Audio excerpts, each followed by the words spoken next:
বৰ্ষাপাৰাত লোমহৰ্ষক হত্যাকাণ্ড চালকক হত্যা কৰি পেলাই থলে ৰাজপথত চালকজনৰ দেহৰ কেইবাটাও অংশৰ পৰা ওলাই আছে তেজ হত্যাৰ বলি হোৱা চালকজনৰ নাম মুনু এই ঘটনা সংঘটিত হৈছে বৰ্ষাপাৰাত এক লোমহৰ্ষক হত্যাকাণ্ড চালকক হত্যা কৰি পেলাই থলে ৰাজপথত চালকজনৰ দেহৰ কেইবাটাও অংশৰ পৰা ওলাই আছে তেজ হত্যাৰ বলি হোৱা চালকজনৰ নাম মুনু কিন্তু হত্যা কোনে কৰিলে কোন জড়িত ইয়াৰ সৈতে হিয়া এতিয়ালৈকে পোহৰলৈ অহা নাই আৰক্ষী তাত উপস্থিত হৈছে স্থানীয় একাংশ লোকৰ ভিৰ হৈছে আৰু ৰাস্তাতেই যেহেতু মৃতদেহ উদ্ধাৰ হৈছে সেয়েহে আতংকময় পৰিৱেশৰ সৃষ্টি হয় বহু লোক ওলাই আহিছে সেই অঞ্চলটোলৈ আৰু হয়তো দুৰ্গন্ধ ওলাইছে মুখত কাপোৰ বান্ধি লৈছে লোকসকলে বৰ্ষাপাৰাৰ এই ঘটনা ৰাস্তাৰ দাঁতিত উদ্ধাৰ হৈছে এজন যুৱকৰ মৃতদেহ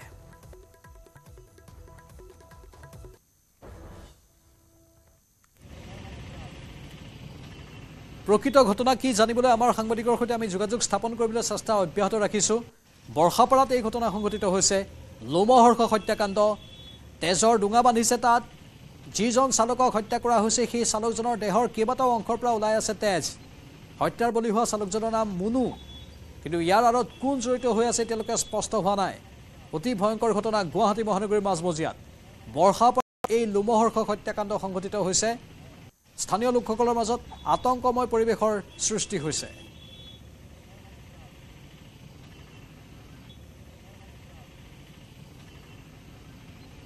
আৰক্ষী উপস্থিত হৈছে তাত আৰু আৰক্ষীয়ে বৰ্তমান তদন্ত প্ৰক্ৰিয়া আগবঢ়াইছে কোনোবাই দেখিছিল নেকি সেই মৃতদেহটো কোনে তাত পেলাই গ'ল বা এই ঘটনা কেনেধৰণে সংঘটিত হ'বলৈ পালে কোন জড়িত ইয়াৰ আঁৰত সেই সকলো তথ্য আহৰণ কৰিবলৈ আৰক্ষীয়ে চেষ্টা কৰি আছে আমাৰ সাংবাদিকেও অহৰহ চেষ্টা কৰি আছে তথ্যবোৰ উদ্ঘাটন কৰিবৰ বাবে এয়া চাওক ৰাস্তাৰ ঠিক কাষতেই এফালেদি গাড়ী চলি আছে যান বাহনসমূহ অহা যোৱা কৰি আছে আৰু ঠিক ৰাস্তাৰ কাষতেই তেজৰ ডুঙা বান্ধিছে আমাৰ জ্যেষ্ঠ সাংবাদিক দীপাংকৰ দাস লাইভত আছে দীপাংকৰ শেহতীয়া আৰু কি তথ্য আছে আপোনাৰ লগত প্ৰাঞ্জল ডাঙৰ কথা গুৱাহাটী মহানগৰীৰ ব্যস্ত পথত একে দেৱ ৰোড আৰু যিটো লাল গণেশৰ পৰা পল্টন বজাৰ অভিমুখী যিটো মুখ্য পথ বুলি কোৱা হয় তাৰ সেই পথৰ দাঁতিৰ কাষত মই উপস্থিত আছো পথৰ দাঁতিৰ কাষতে এটা মৃতদেহ উদ্ধাৰ হৈছে আৰু ক্ষত বিক্ষত অৱস্থাত এই লোকজনৰ মৃতদেহ আৰক্ষীয়ে উদ্ধাৰ কৰিছে আৰু আমাৰ স্থানীয় ইয়াৰ আমাৰ সতীৰ্থ সাংবাদিক উৎপল হালৈ আছে উৎপল অতি ডাঙৰ ঘটনা যদি ক'ব লগা হয় কিদৰে ঘটনাটো আপুনি সন্মুখৰ পৰা প্ৰত্যক্ষ কৰিছিল হয় চাওক ৰাজধানী চহৰ গুৱাহাটী মহানগৰীৰ যি ঘটনা সংঘটিত হৈছে এইবাৰ পূৰ্বে বহু ঘটনা সংঘটিত হয় বা নলাত মৃতদেহ উদ্ধাৰ হয় বা এইবাৰ যিটো ৰাজপথৰে 24 ঘণ্টা ব্যস্ত হৈ থাকে সদায় ব্যস্ত ৰাজপথত দিনে নিশাই অহৰহ লোক আহি থাকে তেনে সময়ছোৱাতে এই স্থানটিত দৃশ্য দেখুৱাব ইয়াৰ ভিতৰত হত্যাকাণ্ড সংঘটিত কৰি পেলাই থৈ গৈছিলে মূৰেৰে তেওঁৰ তেজ ওলাই আছিলে আৰু আৰক্ষীৰ সূত্ৰে সদৰি কৰা অনুযায়ী যে শিলেৰে মৰিয়াইছিলে মূৰত শিলেৰে মৰিয়াই হত্যাকাণ্ড সংঘটিত কৰিছে তেজৰ চিকুৰা এতিয়াও আছে সতীৰ্থ সম্ভৱলৈ দেখুৱাব যে তেজৰ চিকুৰা আছিলে দাদা কি দেখিছিলে আমি তো দেখা নাই আহি কিনে দেখা পাইছো মৰি আছে মানুহ আহি ফোন কৰিছো গাজং লৈ আহিছো আমি তো গম নাপাওঁ কেনে কোনে মাৰিছে না আপুনি মাৰিছে আমি গম পাওঁ নেকি আপুনি মাৰিছে আমি গম নাপাওঁ নহয় দেখিছে কি আপুনি আমি মৰা দেখা পাইছো আপুনি মাৰিছে হ'ব পাৰে কি ওলাই আছিলে আপুনি মিডিয়াত কৈ আছে যে আপুনি যে কিন্তু আপুনি কালি অন্য লোক মই মাত্ৰ আহিছো মই গম নাপাওঁ আমি গম নাপাওঁ কালি আপুনি ক'ব বিচৰা নাই কিন্তু আমি হাতত থকা তথ্য অনুযায়ী মুনু নামৰ এগৰাকী চালক আছিলে সেই চালকগৰাকী কোনো লোকে হত্যা কৰিছিল আৰু পৰৱৰ্তী পৰ্যায়ত ফটাহিল থানাৰ লোক আহিছিলে ফটাহিল থানাৰ লোক আহি উপস্থিত হৈছিলে হৈ পিনে ইতিমধ্যে মৃতদেহ লৈ গৈছিলে নিশ্চয় উৎপল স্থানীয় একাংশ লোক কিছু উত্তেজিত হৈ পৰিছে হয়তো তেওঁলোকে কেমেৰাৰ সন্মুখত আহিবলৈ ভয় কৰিছে যি কি নহওক আৰক্ষী যদি তাত উপস্থিত আছে নে আৰক্ষী তাৰ পৰা আঁতৰি গৈছে এতিয়া উৎপল দীপাংকৰ আৰু উৎপল নিশ্চয় খবৰ লাভ কৰাৰ লগে লগেই আৰক্ষী আহি উপস্থিত হৈছে মৃতদেহটো চমকি লৈছে কিন্তু কম অতি ব্যস্ত পথ কি দিন দুপৰতে দুৰ্বৃত্তই এজন লোকক হত্যা কৰিব পাৰে তাক লৈ আৰক্ষীয়ে অনুসন্ধান আৰম্ভ কৰিছে কিন্তু মই দেখিছোঁ একাংশ লোক আহিছে খবৰ পোৱাৰ লগে লগে তেওঁলোকে দৌৰি আহিছে কিন্তু কম যে গুৱাহাটী মহানগৰী অতি ব্যস্ত এটা পথৰ দাঁতিতে কিদৰে এজন লোকক শিলেৰে মৰিয়াই হত্যা কৰিব পাৰে সেয়া গোটেই আৰক্ষীৰ অনুসন্ধানত পোহৰলৈ আহিব কিন্তু অহা আহিছে যোৱা গৈছে এয়া মই ব্যস্ত পথ দেখুৱাই লৈছোঁ য'ত পুনৰ কম যে এয়া লখৰা লাল গণেশৰ মূল সংযোগী পথ একে আজাদ ৰোড আৰু একে আজাদ ৰোডৰ দাঁতিৰ কাষতে যি নৱনিৰ্মিত যি লাল গণেশৰ যি পথ যি উৰণীয়া সেতু নিৰ্মাণৰ কাম কাজ চলি আছে আৰু তেনে কাম কাজ চলি থকাৰ এটা যিটো এই দৃশ্য এই মুহূৰ্তত দেখুৱাইছোঁ এই যিটো দুৰ্গম স্থান বুলি কোৱা হয় পথৰ দাঁতিৰ কাষতে এই যি টিনৰ বেৰৰ সংলগ্ন এই যি স্থান আছে এই স্থানৰ ভিতৰতে সেই মৃতদেহটো উদ্ধাৰ কৰা হৈছে সন্দেহ কৰা হৈছে গধুৰ সামগ্ৰীৰে মূৰত মৰিয়াই সেই লোকজনক হত্যা কৰা হৈছে গতিকে এই মুহূৰ্তত এই গোটেই ঘটনাটোৰ যেতিয়া খবৰ লাভ কৰিছিল ফটাশীল আৰক্ষীয়ে তেওঁলোক দৌৰি আহিছিল ইতিমধ্যে মৃতদেহটো আৰক্ষীয়ে চমজি লৈছে কিন্তু কোনে কিয় সেই মনু নামৰ লোকজনক হত্যা কৰিছে এয়া এই মুহূৰ্তত তদন্তৰ আওতাত আছে কিন্তু কম গুৱাহাটী মহানগৰীৰ মাজমজিয়াত এটা নৃশংস হত্যাকাণ্ড সংঘটিত হৈছে যি ঘটনাক লৈ আৰক্ষীয়ে এই মুহূৰ্তত অনুসন্ধান আৰম্ভ কৰিছে সতীৰ্থ উৎপল আছে উৎপলে বাকী ঘটনাৰ প্ৰাঞ্জল বৰ্ণনা কৰিব হয় চাওক দীপাংকৰে কোৱাৰ দৰে যে একে আজাদৰ এটা অতি ব্যস্ত এই সময়ছোৱাত এইখিনি স্থানত কাম কাজ চলি আছে আৰু প্ৰত্যেক দিনে এই ৰাজপথছোৱাৰে লাখ লাখ লক্ষ্য সমাগত হয় বিশেষকৈ বৰ্ষাপাৰা ষ্টেডিয়ামলৈকে যোৱা যিটো পইণ্ট সেই পইণ্টত এটা টিঙৰ ঘৰ আছিলে এই টিঙৰ ঘৰৰ ভিতৰতে মৃতদেহটো উদ্ধাৰ হৈছে আৰু মৃতদেহটোৰ কেইবাটাও স্থানত তেজৰ চিকুৰা দেখিবলৈ পোৱা গৈছে মূৰত আঘাতৰ চিন আছিলে হাতত আঘাতৰ চিন আছিলে ভৰিত আঘাতৰ চিন আছিলে আৰু কাষত যদি চোৱা যায় এটা শিল উদ্ধাৰ হৈছিলে তাতে কি দেখিছিলে আপোনালোকে আমি ৰাতিপুৱা চাইছোঁ ডেড বডিটো এনেকৈ পৰি আছিলে তাৰপিছত আহি বান্ধি বন্ধি সহায় কৰি দিলোঁ তাৰ ডেড বডি নাজানো কোন মানুহে এইটোও নাজানো তেজ ওলাই আছে নেকি তেজ ওলাই আছে নেকি তেজ মুখত মাৰা আছে তেজ ওলাই আছিলে আমি চাইছোঁ সহায় কৰি দিছোঁ ঘৰৰ মানুহক বান্ধি তেজ ওলাই আছে মুখত তেজ ওলাই আছিলে কিহেৰে মাৰা বুলি সন্দেহ কৰিছে সেইটো মই নাজানো দেই ৰাতিপুৱাতে দেখিছিলে ৰাতিপুৱা দেখিছোঁ খবৰ দিছিলে পুলিচক খবৰ নাই দিয়া এই ট্ৰেফিক পুলিচ আছিলে ট্ৰেফিক পুলিচ চাই আছিলে এই ডিবাৰীখন সি চাই আছিলে ট্ৰেফিক পুলিচ ইয়াতে ৰখা আছিলে হা তেতিয়া মই কৈছোঁ কোনোবা ঢুকালে নেকি বোলে কিবা এক্সিডেণ্ট হৈছিলে হা তেতিয়া আমি অলপ আগত আহি বান্ধি মেলি সহায় কৰি দিছোঁ ৰাতিপুৱাৰ ভাগতে ট্ৰেফিকে দেখিছিলে দেখিছোঁ নাই ৰাতিপুৱাৰ ভাগত নহয় ট্ৰেফিক পুলিচ ৰখা আছিলে ইয়াত চাই আছিলে তেতিয়া আমি আহি চাইছোঁ ইয়াত দেই ডেড বডি এটা পৰি আছে বুলি এই মুহূৰ্তত আৰু এটা কথা ডাঙৰ কথা পৰলৈকে হৈছিলে ট্ৰেফিকে ৰাতিপুৱাৰ ভাগতে ইয়াতে আছিলে ব্যস্ত হৈ কিন্তু তেখেতসকলে মৃতদেহটো চোৱা নাছিলে এই মুহূৰ্তত যিগৰাকী প্ৰত্যক্ষদৰ্শীয়ে মৃতদেহটো বান্ধি উঠাই পঠাই দিছে তেখেতে উল্লেখ কৰা অনুযায়ী যে আৰক্ষীয়ে ইয়াতে ব্যস্ত হৈছিলে ৰাজপথ ট্ৰেফিক নিয়ন্ত্ৰণৰ বাবে কিন্তু তেখেতসকলে এবাৰো ঘূৰি নাচালে আৰু ভিতৰচোৱাত এটা চাৰ্ট দেখুৱাব চাৰ্টটো তাৰ পৰি ৰৈছে আৰু সমান্তৰালভাৱে যিসকল কি হৈছিলে এই লোকজনৰ পৰা পুনৰ জানিব বিচাৰি যিজনে উঠাই দিছিলে তাই কি দেখিছিলে মই ৰাতিপুৱা 11টা বজাত আহিছোঁ ইয়াত ট্ৰেফিক পুলিচ এজন ৰখা আছিলে হা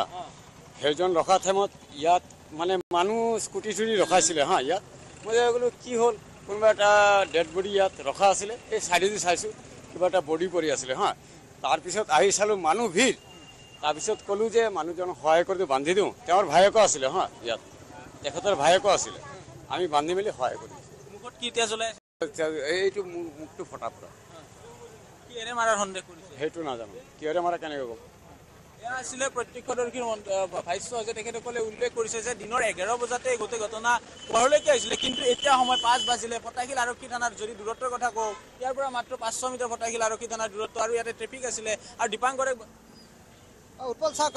আমি প্ৰাঞ্জল কৈ আছোঁ যে 6টা ঘণ্টা সময় লাগিল আৰক্ষীক এই খবৰ লাভ কৰাৰ পিছতে ঘটনাস্থলী আহিবলৈ কিন্তু কম যে অতি ব্যস্ত এটা পথ গুৱাহাটী মহানগৰীত এই নৃশংস হত্যাকাণ্ডৰ কিন্তু গোটেই ক্লু আৰক্ষীয়ে এই মুহূৰ্তত হয়তো বিচাৰি তেওঁলোকে অনুসন্ধান আৰম্ভ কৰিব কিন্তু পুনৰ মই সেই ব্যস্ত পথটোৱে দেখুৱাই ল'ব বিচাৰিছোঁ যিটো বৰ্ষাপাৰা ষ্টেডিয়ামৰ ঠিক সমীপত যিটো মূল পইণ্ট যিটো চাউথ দীপাংকৰ আৰক্ষীয়ে যদি ইমান পলম কৰিলে হত্যাকাণ্ড সংঘটিত কৰি হত্যাকাৰী বহু দূৰ হয়তো গুচি গ'ল বহু ক্লু হয়তো ধূলিৰ সৈতে মিহলিও হৈ গ'ল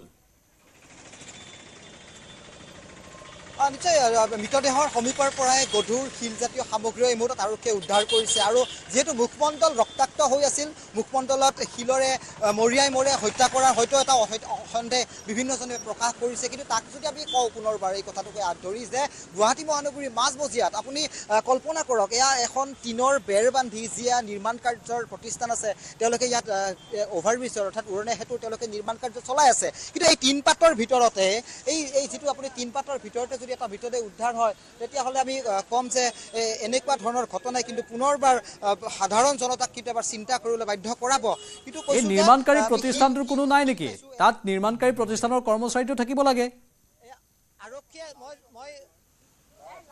আৰক্ষীয়ে বিচাৰি নোপোৱা ক্লু এই মুহূৰ্তত নিউজ 18 লাভ কৰিছোঁ আমি প্ৰাঞ্জল কম যে কেইবাটাও ৰক্তাক্ত শিল আমি দেখিবলৈ সক্ষম হৈছোঁ ওচৰৰ পৰা আমি ভিজুৱেল নেদেখাওঁ কিন্তু আমি কৈছোঁ যে আমি দেখিবলৈ সক্ষম হৈছোঁ কেইবাটাও প্ৰকাণ্ড শিল তেজেৰে ৰক্তাক্ত হৈ এই মুহূৰ্তত ইয়াত পৰি আছে গতিকে কেৱল মৃতদেহটো আৰক্ষীয়ে উদ্ধাৰ কৰি তেওঁলোকে আনুষ্ঠানিকতা ৰক্ষা কৰিছে কিন্তু ইয়াৰ কাষে পাশে যিসমূহ ক্লু হয়তো আৰক্ষীয়ে লাভ কৰিব লাগিছিল বা স্নিফাৰ দল বা ফৰেনচিকৰ দল আনি তেওঁলোকে যিদৰে ঘটনাৰ অনুসন্ধান আৰম্ভ কৰিব লাগিছিল কিন্তু তাৰ বিপৰীতে কিন্তু আৰক্ষীয়ে কেৱল নিয়ম মাফিক সেই মৃতদেহটো ইয়াৰ পৰা মুনু নামৰ লোকজনৰ যিজন এজন পেছাত চালক তেওঁৰ মৃতদেহটো কেৱল উদ্ধাৰ কৰি আৰক্ষীয়ে তেওঁলোকৰ তদন্ত তেওঁলোকে হয়তো আগবঢ়াই নিবলৈ চেষ্টা কৰিছে কিন্তু কম এই ধৰণৰ শিল যিসমূহ শিল ৰক্তাক্ত অৱস্থাত আছে আমি ওচৰৰ পৰা ভিজুৱেল নেদেখাওঁ উৎপল কিন্তু কম এইসকল একাংশ জনতা তেওঁলোকেও এই ধৰণৰ ঘটনাক লৈ তেওঁলোকে বহু উৎসুকতাৰ মাজেৰে তেওঁলোকে অধীৰ আগ্ৰহেৰে তেওঁলোকে ঘটনাসমূহ প্ৰত্যক্ষ কৰিছে গতিকে কি খবৰ পাইছে কি দেখিছে কিবা দেখিছিল নেকি কিবা দেখিছিল মানুহজন দেখিছিল নে মই দাদা দেখা নাই লৈ উঠি নাপাওঁ মই থাকোঁ পাহাৰত আহি কি শুনিলে শুনিলোঁ ৰাতিপুৱাই নামি আহোঁ যে দোকানীৰ এটাৰ আগত শুনা পালোঁ হয় হয় মই পৰিৱেশে আমি উৎপল পৰিৱেশে দেখুৱাই লৈছোঁ আমি প্ৰাঞ্জল কম যে একমাত্ৰ নিউজ 18 অসম নৰ্থ ইষ্টে এক্সক্লুজিভ আমি গ্ৰাউণ্ডত থাকি আমি সেইসমূহ খবৰ দিছোঁ য'ত আমি ভিজুৱেল প্ৰেৰণ কৰিছোঁ কম যে ব্যস্ত এয়া চাওক আপুনি মই কম যে প্ৰকাণ্ড যি এখন আমি তৰুণ সেই তৰুণ দেখিয়ে দৰ্শকসকলে অনুমান কৰিব লখৰা ৰাষ্ট্ৰীয় ঘাইপথ লাল গণেশ কানেক্টিভিটি এয়া হৈছে AK আজাদ ৰোড আৰু AK আজাদ ৰোডত বৰ্ষাপাৰা ষ্টেডিয়ামৰ মূল পইণ্টৰ সমীপতে এয়া নিৰ্মাণ কাৰ্য প্ৰতিষ্ঠানে স্থাপন কৰা এই টিনৰ ঘৰৰ ভিতৰতে এজন ৰক্তাক্ত লোকৰ মৃতদেহ উদ্ধাৰ কৰা হৈছে শিলেৰে মৰিয়াই লোকজনক হত্যা কৰাৰ সন্দেহ প্ৰকাশ কৰা হৈছে ভিতৰৰ পৰিৱেশ পুনৰ আমি প্ৰাঞ্জল দেখুৱাই ল'ম এয়া দেখুৱাই ল'ব বিচাৰিছোঁ য'ত মৃতদেহটো উদ্ধাৰ কৰা হৈছিল এই স্থানতে সেই প্ৰায় 30 প্ৰায় আনুমানিক 30 বছৰমান হ'ব সেই মৃতৰ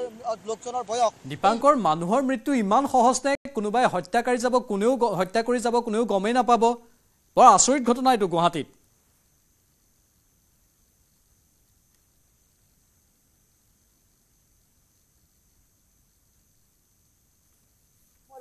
তাতেই গোটেই ঘটনাৰ আমি এটা সন্দেহ প্ৰকাশ কৰিব পাৰোঁ এই স্থানৰ পৰা মাত্ৰ 200 বা 300 মিটাৰ দূৰত্বত ফটাহিল আমবাৰী আৰক্ষী থানা তেওঁলোকে খবৰ পাইছে ইয়াত এই পইণ্টটোত সদাব্যস্ত এই যিটো পইণ্ট এই যিটো বৰ্ষাপাৰা পইণ্ট এই পইণ্টটোতে এগৰাকী ট্ৰাফিক আৰক্ষী বিষয়া নিয়োগ হৈ থাকে তেওঁলোকে খবৰ পাইছে কিন্তু এয়া প্ৰায় 5 বাজিবৰ হ'ল 5 বজাৰ সময়লৈকে তেওঁলোকে অধীৰ আগ্ৰহেৰে কিয় ৰ'বলগীয়া হ'ল এই ধৰণৰ কিন্তু এটা প্ৰশ্ন এই মুহূৰ্তত উদ্ভৱ হ'ব কিয় ঘটনাস্থলীৰ পৰা ৰক্তাক্ত হৈ থকা এই শিলসমূহ কিয় আৰক্ষীয়ে উদ্ধাৰ নকৰিলে কিয় ফৰেনচিকৰ দল এই মুহূৰ্তলৈকে ঘটনাস্থলীলৈ নাহিল কিয় স্নিফাৰ দলক লৈ CIDৰ দলে এই স্থানত অনুসন্ধান নকৰিলে কিয় ক'ত আৰক্ষীৰ ভুল ৰৈ গ'ল এইসমূহ কিন্তু আমি আহি ঘটনাস্থলীত আহি পৰ্যবেক্ষণ কৰি আমি কেতবৰ আমি দেখুৱাইছোঁ কি দেখিছে দাদা কি দেখিছে এইফালে যাই চাওক আপোনালোকে দেখাব কি দেখিছে পাথৰটো লৈ পেলাই এতিয়া আপুনি যাই চাওক না ঠিকে গম পাব নিশ্চয় প্ৰাঞ্জল আৰক্ষীয়ে যিসমূহ ইয়াৰ পৰা সামগ্ৰী ইয়াৰ পৰা উদ্ধাৰ কৰিব লাগিছিল সেইসমূহ আৰক্ষীয়ে কিন্তু সামগ্ৰী উদ্ধাৰ নকৰাৰ কিন্তু এই মুহূৰ্তত সন্দেহ কৰা হৈছে গতিকে আমি পৰিৱেশ দেখুৱাই ল'ব বিচাৰিছোঁ ৰাস্তাৰ পৰিৱেশ দেখুৱাই লৈছোঁ নিশ্চয় অলপ উত্তেজিত হৈছে দীপাংকৰ আপোনালোকেও কিছু নিৰাপদ দূৰত্ব অৱস্থান কৰক তাত আৰক্ষী থাকিব লাগিছিল এইসকল উত্তেজিত লোকক নিয়ন্ত্ৰণ কৰিবলৈ আৰক্ষীও তাত নাই আচৰিত ঘটনা আৰু আমি যেটো কলো গুৱাহাটীত মৃত্যু সহজ হৈ পৰিছে কোনোবাই কাৰোবাক আহি মৃত্যু হত্যা কৰি গুচি যাব তাৰ পাছতো কোনো ধৰণৰ মানুহে গমেই নোপোৱা ঘটনা এই হত্যাকাণ্ড কোনে সংঘটিত কৰিলে কোনেও গম নাপায় মানুহ এজনৰ মৃতদেহ তাত পৰি আছিল আৰক্ষী 6 ঘণ্টালৈকে তাত উপস্থিত হোৱা নাছিল ইয়াতকৈ আৰু কি ঘটনা হ'বলৈ বাকী আছে এখন গুৱাহাটীত ইয়াক যাবলৈ পৰে দীপাংকৰ হেয়া 11 বজাত আৰক্ষীয়ে মৃতদেহ উদ্ধাৰৰ খবৰ লাভ কৰিছিলে 5 বজালৈকে আৰক্ষীয়ে ৰবলগীয়া হ'ল 5 ঘণ্টা 6টা ঘণ্টাৰ মাজত ব্যৱধান তাতেই সমীপত কেইবাটাও ট্ৰাফিক ব্যস্ত পইণ্ট য'ত আৰক্ষীয়ে অহৰহ নিয়োগ হৈ থাকে তাতে এটা দুৰ্গম অঞ্চলত এটা মৃতদেহ উদ্ধাৰ হোৱাৰ ঘটনাক লৈ কিন্তু কোনো এজন লোকে সহজভাৱে মানি ল'ব পৰা নাই দুই এজন হয়তো মনুৰ সতীৰ্থ হ'ব পাৰে বা তেওঁলোকে হয়তো একেলগে সুৰাপান কৰি এই ধৰণৰ ঘটনা সংঘটিত কৰিব পাৰে এই ধৰণৰ কিছু এংগল আহিব আৰক্ষীয়ে কিয় প্ৰাৰম্ভিক তদন্ত তেওঁলোকে নকৰি কিয় কেৱল ইয়াৰ পৰা মৃতদেহটো উদ্ধাৰ কৰি তেওঁলোকে লৈ গ'ল বা বাকী ৰোৱা তদন্তসমূহ কোনে কৰিব এই ধৰণৰ কিন্তু প্ৰশ্ন আমি সংবাদ মাধ্যমৰ লোক হিচাপে আমি অনুসন্ধান চলাই আমি সাংবাদিক হিচাপে কিন্তু বিভিন্ন প্ৰশ্ন কৰিবলৈ আমি বাধ্য হৈছোঁ আৰু আৰক্ষীয়ে উত্তৰ দিব লাগিব হয় I don't know what happened. নিশ্চয় দীপাংকৰ আৰু উৎপল ধন্যবাদ জনাইছোঁ পৰৱৰ্তী সময়ত আকৌ যোগাযোগ স্থাপন কৰিম আমি আৰক্ষীৰ পৰা উত্তৰ বিচাৰিম এই ঘটনাৰ কি ক্লু পাইছে তেওঁলোকে আৰু কেনেধৰণে তদন্ত প্ৰক্ৰিয়া আগবঢ়াই নিব মানুহক কোনোবাই হত্যা কৰি গুচি যাব সেই হত্যাকাৰী মুকলি আকাশৰ তলত ঘূৰি ফুৰিব আৰু এইখন গুৱাহাটীত মৃত্যু ইমান সহজ হৈ পৰিছেনে সেই প্ৰশ্নবোৰ স্বাভাৱিকতে থাকিব পৰৱৰ্তী সময়ত আমি সম্প্ৰচাৰ কৰি থাকিম